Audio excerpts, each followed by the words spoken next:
2024 Coach of the Year, Kein O'Connell. How are you? I have to warn you before you even say a word.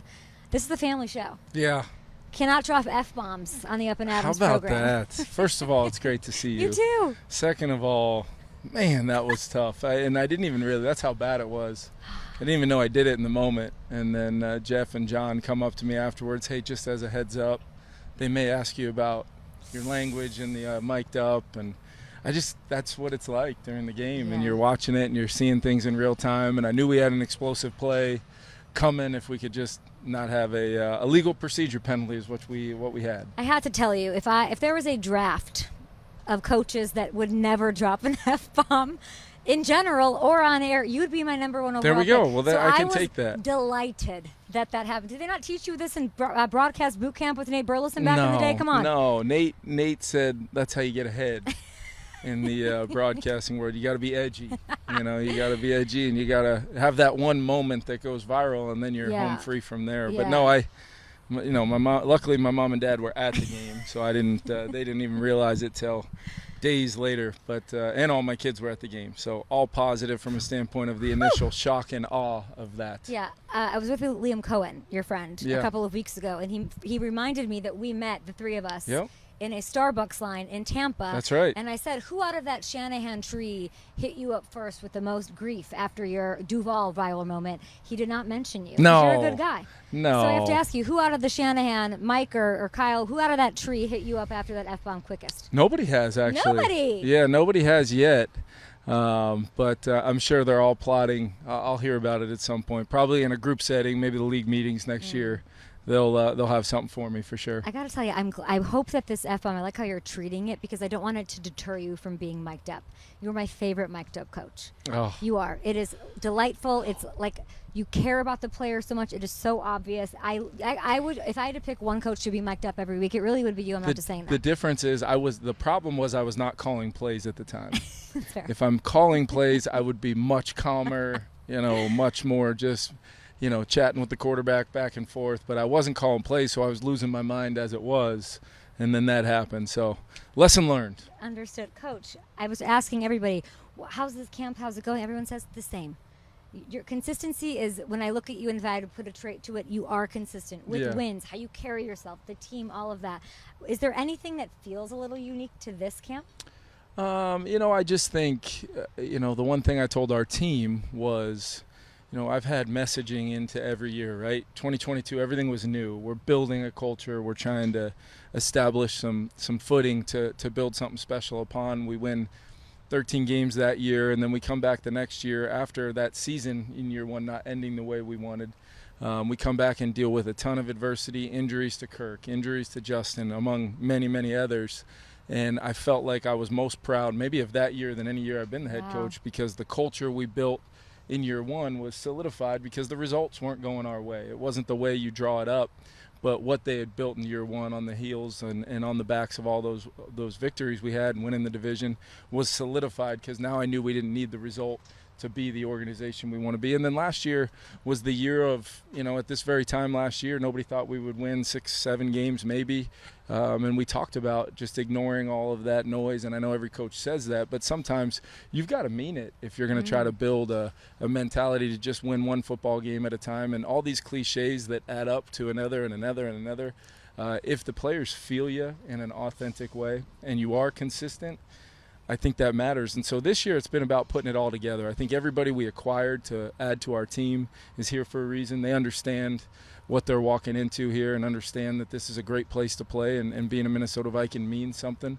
And they've been as advertised across the board, whether you're talking about Hargrave, Allen, even Donovan Jackson and the Colts twins up front that we brought in, and Ryan Kelly and Will Fries, and then pairing Jordan Mason with Aaron Jones. You just have a bunch of guys who love football, love playing every single day, and they've built kind of a process throughout this training camp where we are an ascending team right now in my mind, but we're going to need to continue to grow every single day because we've got a heck of a challenge Monday Night Football week 1. Ascending after all those wins is tough to do for anybody. You've got a new quarterback, some changes. You've had a lot of new quarterbacks in your time here in Minnesota. I had to drive all the way here from Chicago. 6 hours I drove stopped at the Quick Trip, whatever, because I want to see J.J. McCarthy, and you only showed him to me for one measly drive in the preseason. Yeah. Why is that?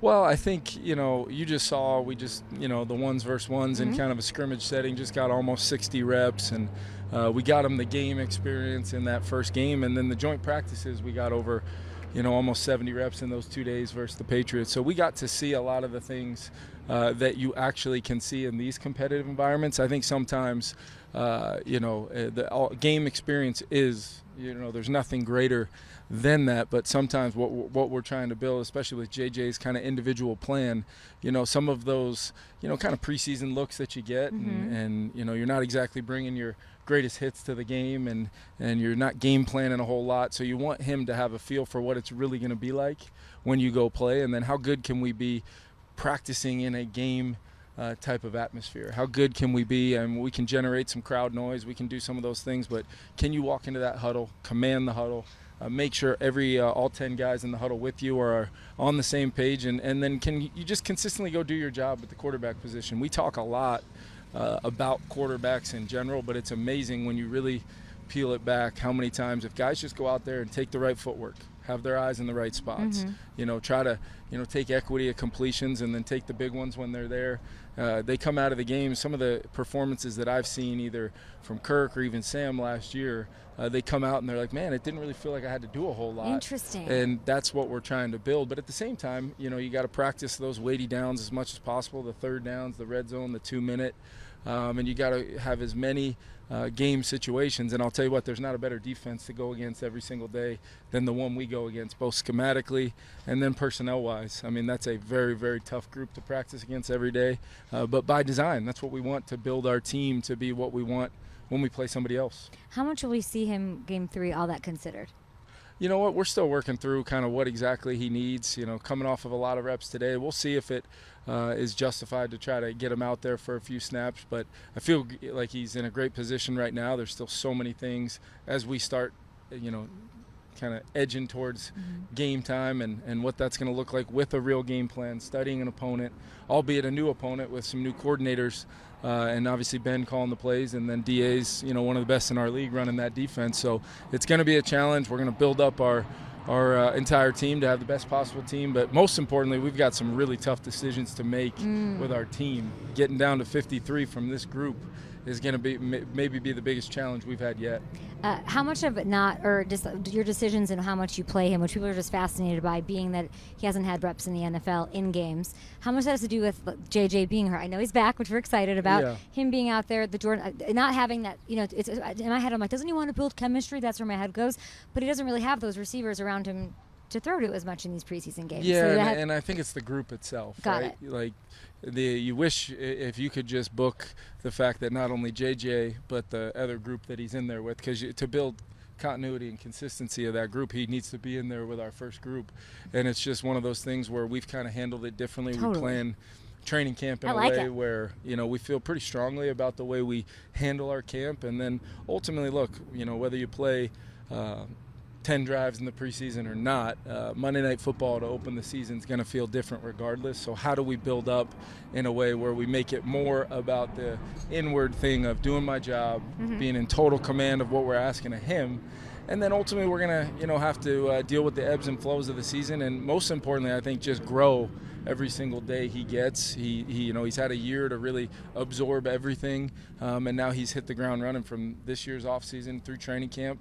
There's been some great learning ops, some days where you got to go inside and kind of hat in hand and figure out what happened. And how does he handle that, Coach? How does he handle the adversity? Because you're throwing a lot at him. Yeah. He's a winner, I know that. He's hyper competitive, I know that. But when things don't work out his way, how does he handle that? Yeah, it's almost, he's one of those guys that's probably hardest on himself. No matter what I'm like or Josh or Wes are like with him, he's going to be really hard on himself. His standards are pretty darn high, and that's one of the reasons why when you go through the process and try to identify a player at that position, you want a guy with high standards for himself. But at the same time, this is a marathon type feel, and sometimes the results go your way, sometimes they don't. But I care as much about how he handles success as he does the adversity, because we're going to go through both of those things together. And I just have had I've had a blast coaching him this camp. And is there a moment you can tell me about where he sort of went in the building and was like, I need to figure this out, or like how he handles when things don't go his way, or these learning curves? Yeah, it's more oftentimes than not, you give him a little space after practice, and then you watch the film together, and he has these aha moments where if I just would have did what I was coached to do, or the dreaded "I thought" comes out, that 9 times out of 10 is followed normally by me saying something that would have been probably appropriate for my mic'd up the other day.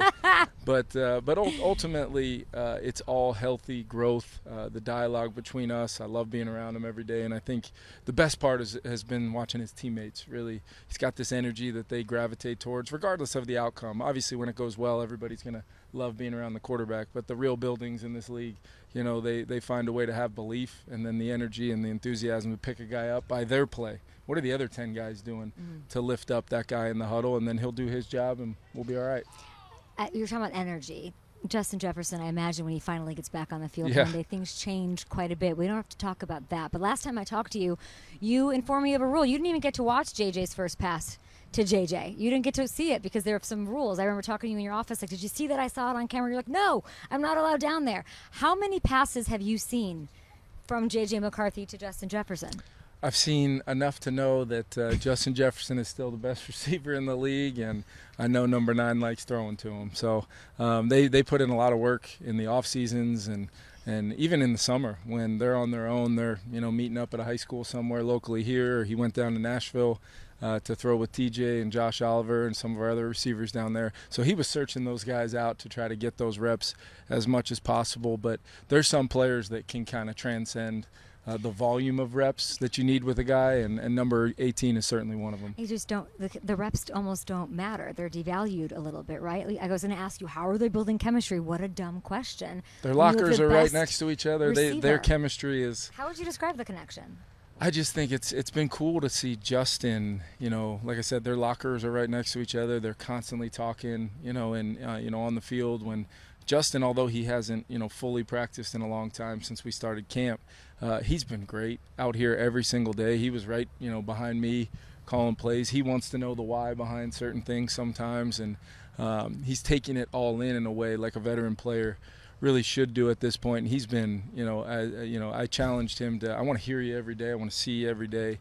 And he's been better than I could have imagined. And with that, he's gotten a lot of time on the grass with JJ, but also with those other receivers, with Jordan Addison. How many times have I seen? What a catch he had just right here when I walked in. I was like, welcome to Vikings camp. Yeah, no, it was that, and I remember that catch vividly because right as he made the catch, you hear one voice screaming out, and it was Justin. Oh, really? It was the first voice you hear when something like that happens. Oh, I thought it was mine being like, oh, my goodness. It was unbelievable. I heard that, too. Yes.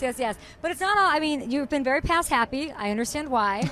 But now you've got Aaron Jones. So I'm going to talk to Jordan Mason. Yeah. Is now here. A little incestual stuff from the Shanahan tree. We love to see it. Will we see them on the field together?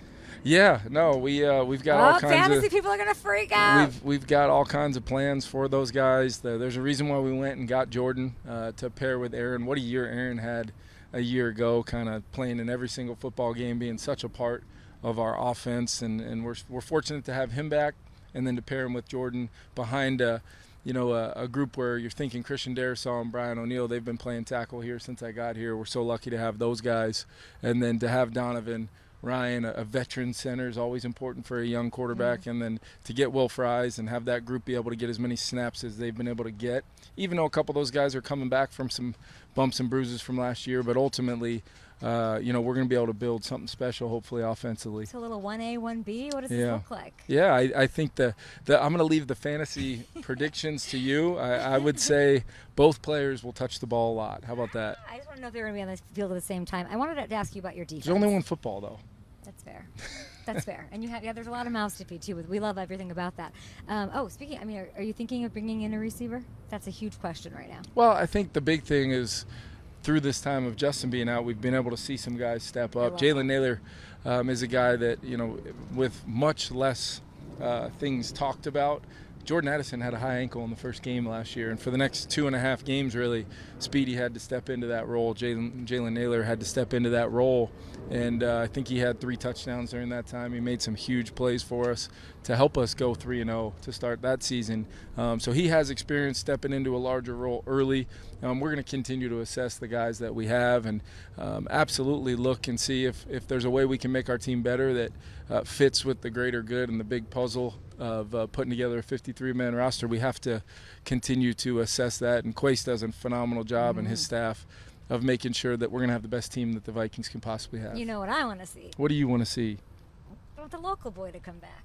Yeah? Yeah, I'd like those Golden Gloves and that Detroit Lakes gentleman. What is that smile? I would just say... I'm just saying my wish list. I would like... Listen, we're talking fast starts. You know me. I have said many times there's nothing stopping this team from going to the Super Bowl. I'd like a quick start. I think Adam Thielen coming home. I'm just...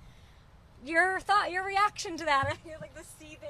This is the first I'm hearing of that idea. Oh, so what do you think of that idea? I like the idea. No, I love Adam Thielen. You talk about the 2022 year. Yeah. You don't build something from day one the way these guys did and the players did in year one without players like Adam Thielen on the team. Coach, so the fans want it. Yeah, he's there's a reason why he's not only a Vikings favorite, the career he's had here, but how about the job he's done going down there with a bunch of young players, and I guarantee you that the Panthers are in a good place right now because of all that work Adam Thielen put in. So, huge fan of Adam Thielen. I love that. I want to talk about your defense before I let you go. Please.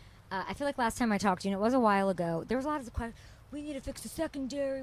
I like this secondary. Yeah. I have to tell you. This Isaiah Rodgers I'm talking to today, he's sticky. I think he's going to be battling it out with newly paid Byron for best corner in this division, maybe. Can you just talk about your confidence in your secondary? Yeah, I think, Isaiah Rodgers falls under the category of, since I've coached with Brian Flores, there's normally, 1, 2, 3 free agents a year that maybe aren't the guys that everybody's talking about, and he identifies them early and says that guy is going to be this year's version of this. And I can remember it was very early on in the process. Isaiah Rodgers was a name Brian Flores was really excited about, and he has had a great camp. So physically gifted. He's one of the faster players in the league. He's sticky in coverage. Still plays physical, which I really like.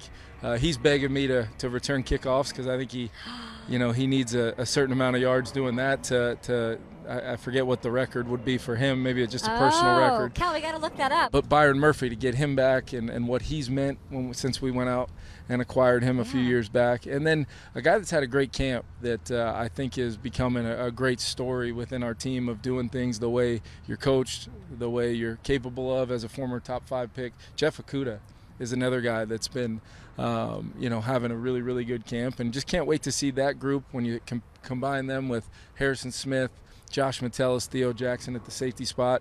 I think we got 2 really good linebackers in Blake Cashman and Ivan Pace, and then everybody knows what we went out and did to that interior D-line to match with really having 3 dynamic starter-type players in Grenard, Van Ginkel, and of course Dallas Turner. Don't forget about Dallas Turner. He's coming. I love hearing that. I didn't get to say hi to B-Flow, so please say hi to him for me. And we were just talking, it just hit me in my head, McCarthy, O'Connell, London, Ireland. Yeah.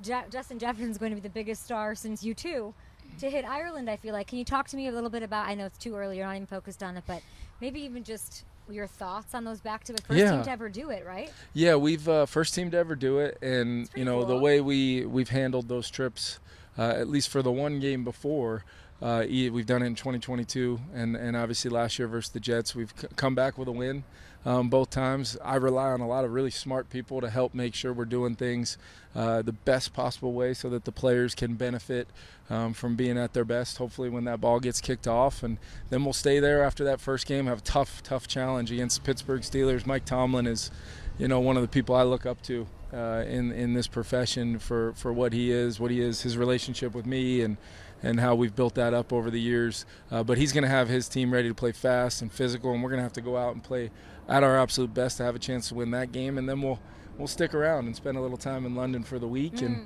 get ready to play another game. So it's I will say this, in my mind, it beats having to go to Pittsburgh and to Cleveland you never know when those games are going to fall on the calendar, on the schedule. So we'll go ahead and take care of our business to prepare for those games, because both those teams are going to be well coached and super talented and ready to roll. So we're going to have to play well.